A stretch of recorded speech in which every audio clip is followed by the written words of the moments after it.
पूज्य गुरुदेव को प्रणाम। सभी अभ्यासी भाई बहनों को नमस्कार। आइए आज हम बात करते हैं इस वीडियो के माध्यम से कि मुश्किलों को कैसे स्वीकार करें। तो दादी ने कहा है कि कोयले और हीरे के बीच में क्या फ़र्क है। दोनों ही कार्बन हैं। कोयला अत्यधिक दाब एवं ताप के प्रभाव से हीरे में बदल हो जाता है। हमारा अस्तित्व भी उसी तरह का है। फिर भी हम चुनौतियों के दबाव से बचना चाहते हैं, यद्यपि अच्छी तरह जानते हैं कि अंतिम परिणाम हमेशा अच्छा ही होगा। हम मुश्किल समय के बारे में बहुत चाव से किसी को बताते हैं। उदाहरण लीजिए कि हम एयरपोर्ट तक पैदल गए, यहाँ तक कि हम इसमें अपनी बड़ाई जताते हैं। यदि हम कार में गए होते तो क्या हमारे पास अपनी बड़ाई बताने के लिए कुछ होता? जब हम वाकई मुश्किल समय से गुजरते हैं और प्रामाणिकता के साथ बचे रहते हैं, तब कह सकते हैं कि वाह, मैंने कर दिखाया। कठिन समय वास्तव में हमें मजबूत बनाता है। जीवन में चुनौतियां हमें और बड़ी चीज़ों के लिए तैयार करती हैं। हमें उन लम्हों से सीखने का मौका मिलता है। सर्वोत्तम तरीका तो यही है कि निराश हुए बगैर समस्याओं का समाधान करने का प्रयास करें, क्योंकि जब हम निराशा या कुंठा में होते हैं तो हमारा मन व्याकुल हो जाता है। जब रडार ही अस्त व्यस्त हो जाता है तो भीतर से कोई मार्गदर्शन नहीं मिलेगा और हम सही निर्णय नहीं ले पाएंगे। अतः जब चुनौतियां आए तो हमें अतिरिक्त सावधानी बरतनी चाहिए। उनसे लड़ने के बजाय उन्हें आमंत्रित करो। यदि हम कष्टों को स्वीकार करना सीख जाए तो समझ पाएंगे कि उनका उद्देश्य क्या है और वे हमारे लिए क्या कर सकते हैं। वे हमें किस स्तर पर ले जा सकते हैं। जिस क्षण हम संघर्षों से बचते हैं या उन पर प्रतिक्रिया करते हैं तो इन सारे लाभों को खो बैठते हैं। यदि हम कठिनाइयों का सामना शांति से, शांत हृदय से, निर्भीक हृदय से और बहुत सारे साहस के साथ करें तो और भी मजबूत बनकर उभरेंगे। यदि हम उन्हें स्वीकार नहीं करते तो कुछ भी नहीं सीखेंगे। यदि हम सिर्फ स्वीकार कर ले तो बस मनुष्य ही बने रहेंगे। अपनी नियति को वास्तव में रूपांतरित करने के लिए हमें सिर्फ स्वीकार्यता से कुछ अधिक कर दिखाने की आवश्यकता है। हमें सभी परिस्थितियों को प्रसन्नता और उत्साह से स्वीकार करने की ज़रूरत है।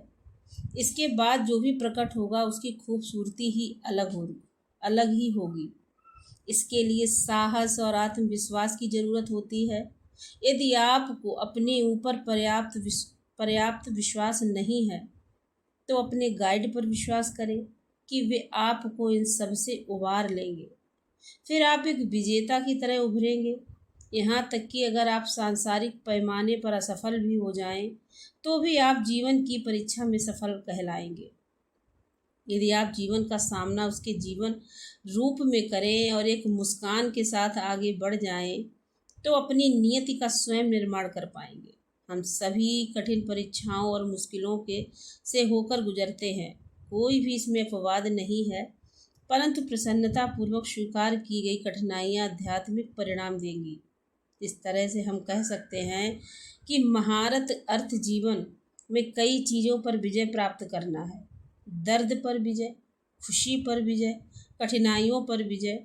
हर परिस्थिति में ये हमारे हाथ में है। यदि हम आगे जाना चाहते हैं तो हमें स्वीकारता से आगे बढ़कर सहज स्वीकारता तक पहुंचना होगा। हम इसके आगे और भी जा सकते हैं, जहां हमें पता भी न रहे कि हमने प्रसन्नता और कृतज्ञता से स्वीकार किया है। ये चीज़ वास्तव में मायने नहीं रखती, क्योंकि हम आगे बढ़ चुके हैं। ये पूर्ण स्वीकारता है, पूर्ण समर्पण, और समर्पण की उस दशा में हम सदैव वर्तमान में जीते हैं। हम कुछ अलग की आशा नहीं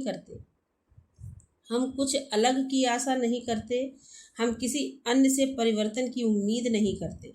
जब हम बेहतर पलों की उम्मीद करते रहते हैं तो कभी भी खुश नहीं रह सकते। जब हम स्वीकार करने का प्रयास करते हैं और न सिर्फ इस संसार के साथ शांति स्थापित कर लेते हैं बल्कि स्वयं के साथ भी शांति स्थापित कर लेते हैं, तब अपने जीवन पर महारत हासिल कर लेते हैं।